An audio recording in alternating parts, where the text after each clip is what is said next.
Pues queridos oyentes, seguimos en esta segunda parte, en la pica en Flandes, hablando pues del drama de las selecciones vascas. Se ha puesto sobre la mesa pues muchísimos temas. El general Cifuentes ha expuesto sobre la mesa muchísimos datos que desconocíamos. Se ha hablado también en términos de abstención, de términos históricos, de disciplina de voto por la vía de la fuerza que impone la Bildu Geseta. Entonces, vamos a continuar en esta segunda parte hablando de este tema porque, bueno, se nos han quedado intervenciones en el tintero y también con el Colin le hemos cortado apresuradamente. Así que no sé si mi coronel quiere exponer algo más. Mi coronel, en esta segunda parte, por favor. Pues Sí, sí, adelante. un Hay poco tiempo. Claro, para claro. que se entienda Ok, el adelante. final. He pasado dejándome en medio una parte, pero pequeña, ¿eh? Tampoco voy a utilizar mucho tiempo.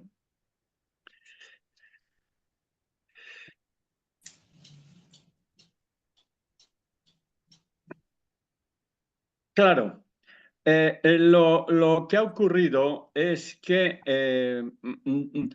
sobre 200.000 vascos han sido expulsados por vascongadas, por los gánsteres de ETA, de lo que se enorgullecía recientemente el canalla de Otegi, eso ya lo he dicho antes. Bueno, los demás, ante el abandono en que les ha tenido España, se han ido amoldando.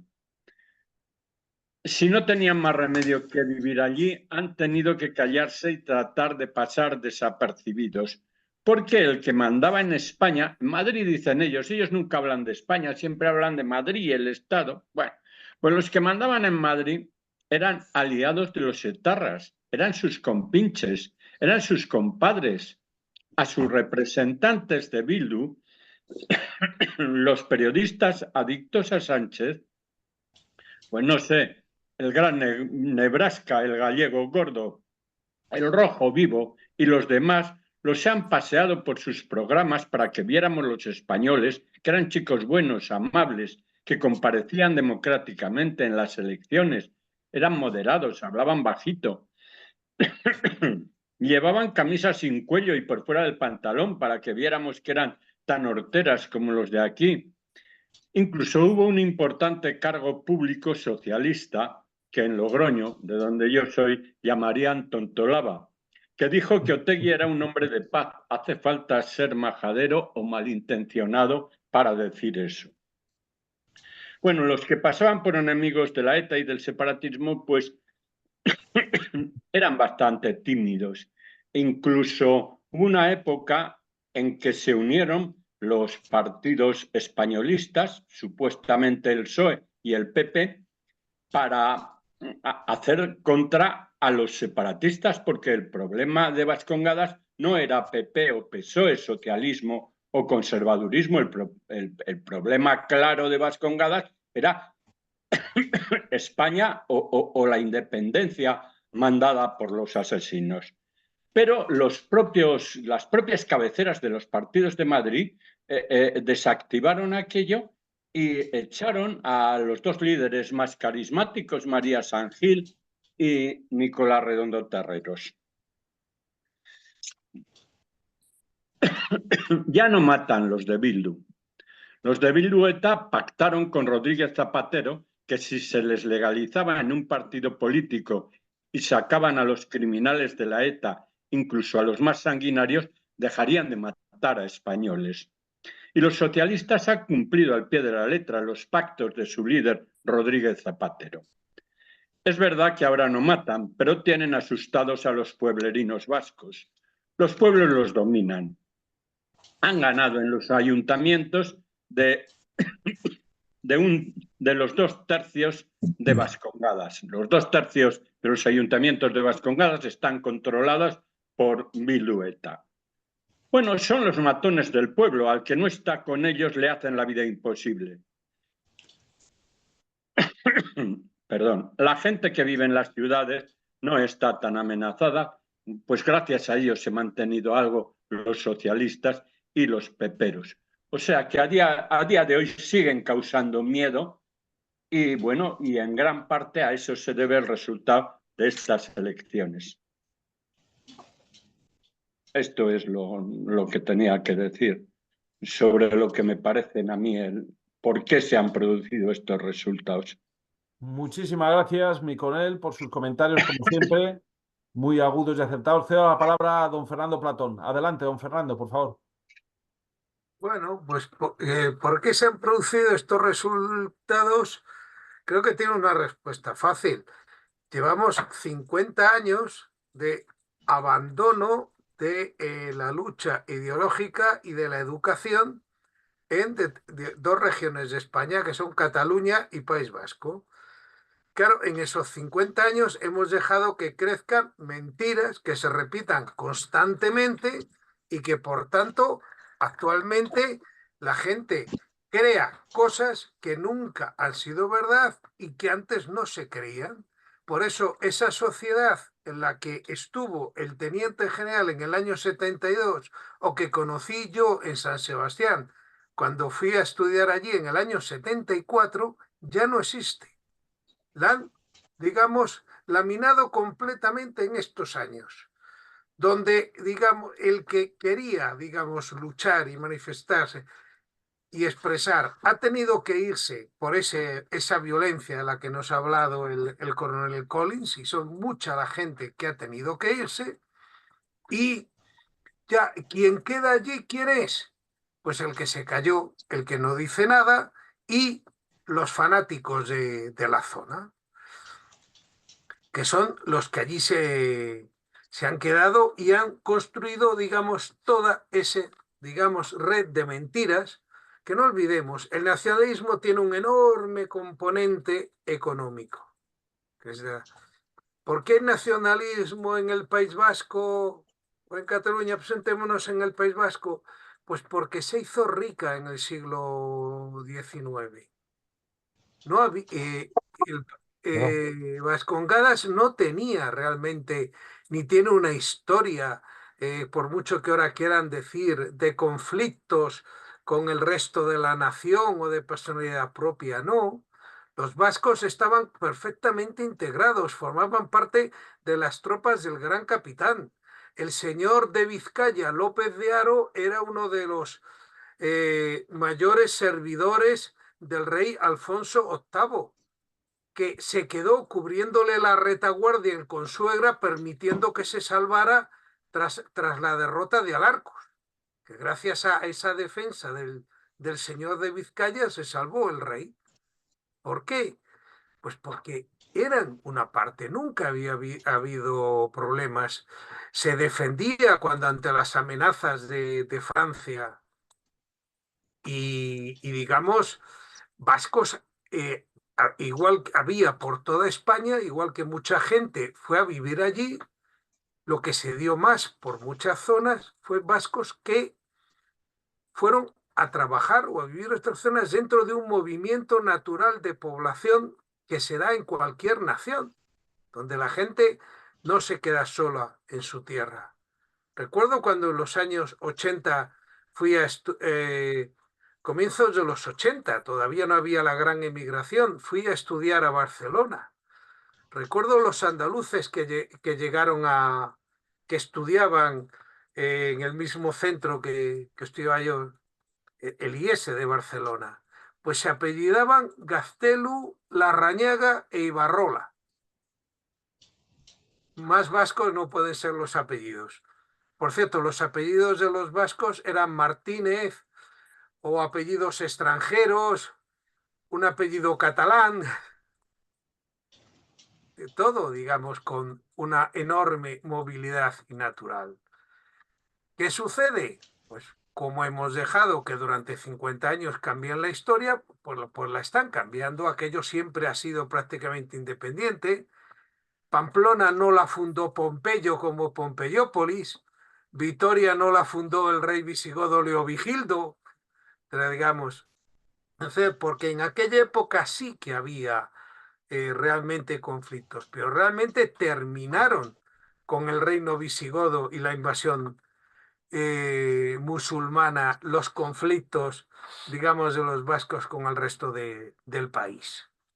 No, pero como eran los más ricos, y realmente puedo decir que en el año 74, yendo de Madrid, asombraba la calidad de vida que había allí en Vascongadas, pues claro, pensaban que ellos solos mucho mejor. Pues no les ha ido precisamente mucho mejor. Si vemos algunos datos del País Vasco, sobre todo en población, en 1976 vivían 2 millones de personas, simplemente, mucho emigrante. Si vamos a 2024, solo ha crecido a 2.200.000, pero de ellos, 350.000 son extranjeros, emigrantes que han ido a vivir allí. Por lo tanto, españoles autóctonos ya hay muchos menos, 1.870.000, un 7% menos y en tendencia decreciente, porque tienen en los españoles autóctonos un movimiento de población de muchos más muertes que nacimientos y además saldo migratorio negativo. De hecho, es una comunidad autónoma actualmente envejecida. De ser una comunidad joven que en el 76 tenía una media edad de 29 años, ahora tiene 48 años de media de edad.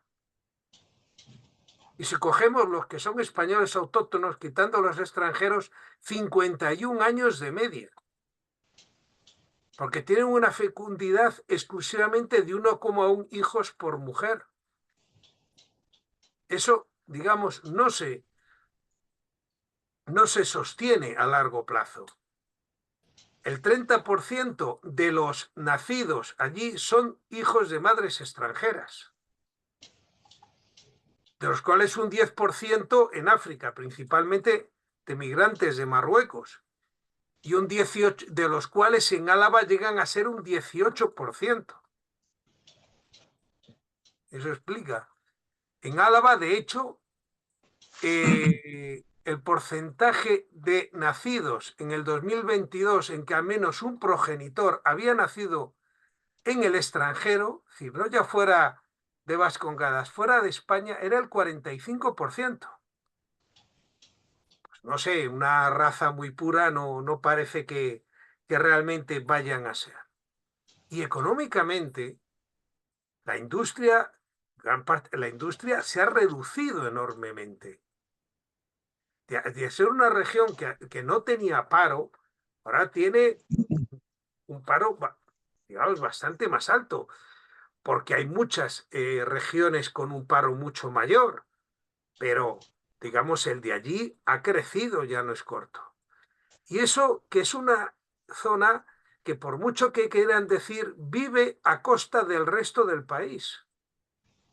El famoso cupo es un timo.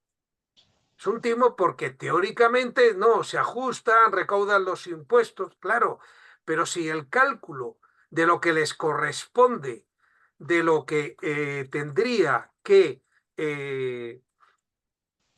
aportar al resto del país se calcula mal, pues claro, realmente a ellos les quedan muchos más impuestos para ellos. No son nada solidarios con el resto del país. Más bien, reciben muchísimo más de lo que pagan siendo de las comunidades más ricas. Eso ya llega a los extremos cuando consideramos el tema de la seguridad social. En un sitio tan envejecido, actualmente el País Vasco es deficitario en seguridad social.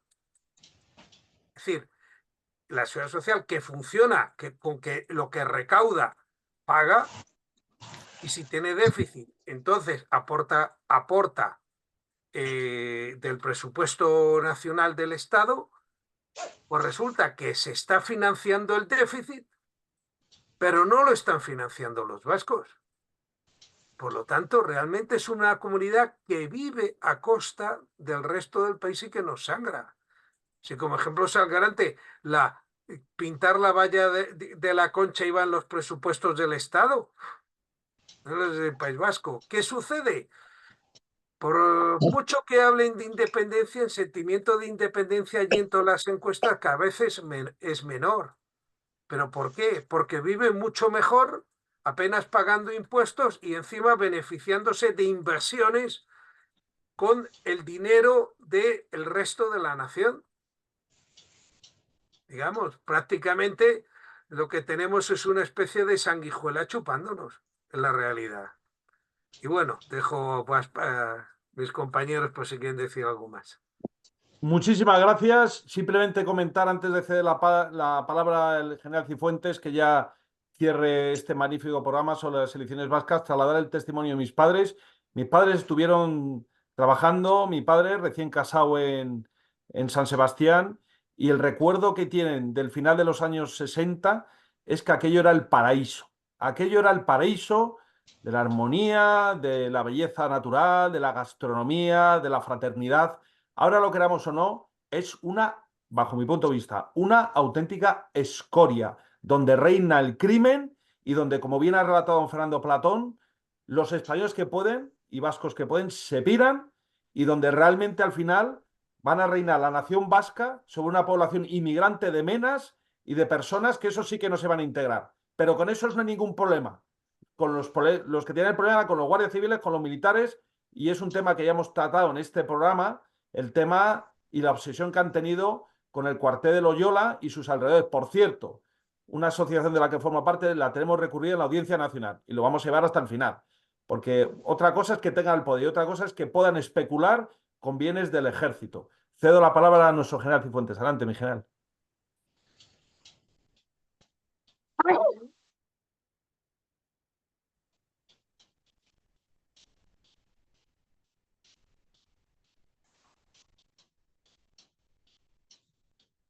Que había quitado el sonido, perdón.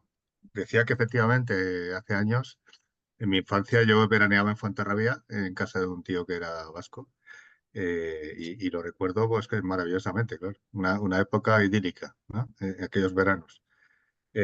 Cuando volví de capitán destinado allí el año 87, la cosa ya era un poquito distinta y sí notaba ese miedo que nuestro coronel ha utilizado, ¿no? Como argumento principal de las elecciones. Pues el miedo a eh, ese camarero que nos pide, por favor, no traigan ustedes guardias civiles al bar que me ponen una bomba, o el miedo a aparcar al lado de tu coche militar en los semáforos, el resto pues no aparcaba, te dejaban solo ahí en el semáforo por si acaso, y por supuesto pues siempre las señales de que aquí no eres bienvenido al servirte un vaso distinto del resto de los asiduos a un establecimiento, etcétera. En fin, muchos detalles, ¿no? A las mujeres, cómo las trataban en las tiendas, etcétera. Efectivamente, entonces sí que hubo una época de gran miedo y, y eso provocó el éxodo de muchos vascos fuera, pero, pero aquí yo no sé exactamente si el miedo es el protagonista, como dice el Correo. Yo tengo mis dudas porque el voto es secreto. Y si bien es cierto que en los pueblos dominados por Bildu, pues puede haber que ya sabemos de dónde vienes, o ya sabemos quién eres, o qué españolazo eres, etcétera, etcétera, siempre puede haber ahí bueno, todo el mundo se conoce, ¿no? Como los pueblos. Pero el voto es secreto. Entonces, en el voto tú puedes ejercerlo de la manera que consideres. Incluso puede ser una forma de desahogo, de venganza, ¿no? Contra esta gente que te está haciendo la vida imposible. En las ciudades, desde luego, pues no es el miedo. Voy más tirando hacia bueno, pues ese abandono de la lucha ideológica que mencionaba Fernando, y que el Estado ha renunciado. O sea, es que hemos dejado de estar allí y además ahora, pues con un gobierno que les tiene que conceder todo lo que le exijan. Con lo cual ya, pues, el Estado va a ser aún menor, ¿no? Entonces, quieren vivir bien, quieren vivir mejor, quieren tener su cupo, quieren tener más dinero, quieren tener unas posibilidades económicas mejores, votan a los que se lo pueden conseguir allí para que presionen a Madrid. Y yo creo que por ahí van las cosas. Y sí que me alegro que nuestro general haya señalado pues, dos datos que olvidé en mi presentación muy importantes: el 50% de abstención, que no lo mencioné. Mi general, pues efectivamente, eso indica que, bueno, pues que no todos están muy interesados en lo que pasa allí, incluso los que allí viven, ¿no? Y luego, pues que de todos los votantes, pues solamente la mitad, más o menos, los que han obtenido, los que se han inclinado hacia estas tendencias independentistas o nacionalistas. Pero bueno, en cualquier caso, al final los escaños son los que mandan y como pasa en Cataluña, pues ya pueden haber más votos constitucionalistas que no, que al final pues ellos sean los que dirijan y gobiernen su nación. Y bueno, pues cedo la palabra por si quiere terminar el general o lo que quiera, Guillermo. Nos queda medio minutito, no sé si el teniente general quiere aportar algo, mi teniente general. Pues no, voy a aprovechar exclusivamente para unirme a las condolencias del general Cifuentes por el cabo que ha fallecido en Polonia y unirme a todos sus compañeros, su unidad y su familia. Y quejarme porque no he visto ninguna nacional, ni escrita, ni televisiva, ni radiofónica, que lo haya mencionado. Desde luego, Estamos desde aquí, luego. estamos aquí con el juicio del amigo Daniel allá, allá de los mares, a todas horas, y un soldado español muere en un ejercicio, en acto de servicio, y ni el ministerio es capaz de poner una nota o una esquela en el periódico. ¡Qué vergüenza! Desde luego, mi general. Desde luego, yo tampoco lo conocía, yo creo que nadie lo conocíamos aquí, gracias al general Cifuentes y bueno, y también a las personas que en los Sí, círculos una noticia pequeña en la prensa, eso no te creas tú que es un pequeño En sueldo. prensa aparecido, por lo menos lo he visto en la Sí, web del Mundo. pero no en la portada. No destacado. Pero claro, Pues ahí queda dicho, desde luego en la Pica en Flandes, como bien hemos empezado con nuestro general Cifuentes y hemos empezado con nuestro teniente general Pezarmán, para nosotros esto es pues desde luego una noticia muy triste y le vamos a dar el tiempo que se merece y lamentamos pues que los grandes medios de comunicación prefieran pues seguir anclados en la telebasura habitual y seguir hurtando a la opinión pública noticias tan tristes pero que hacen falta ser conocidas. Dicho lo cual, queridos, sí, mi general. No, Dicho, los altos niveles, la prensa y los altos niveles de defensa. ahí está, bien dicho, mi teniente general. Los altos niveles de defensa, como sabemos que nos escuchan, pues por eso lo repetimos. Y los altos niveles de defensa ya podrían compartir esta información, sobre todo para que al menos podamos rezar y conocer lo que ha sucedido. Dicho lo cual, agradecemos a nuestros oyentes y les animamos, por favor, a que compartan estos podcasts. Les enviamos un cordialísimo saludo y les esperamos, como todas las semanas, el próximo martes, la Pica en Flandes, miércoles en Informa Radio, la Pica en Flandes estará de nuevo con ustedes. Muy buenas tardes.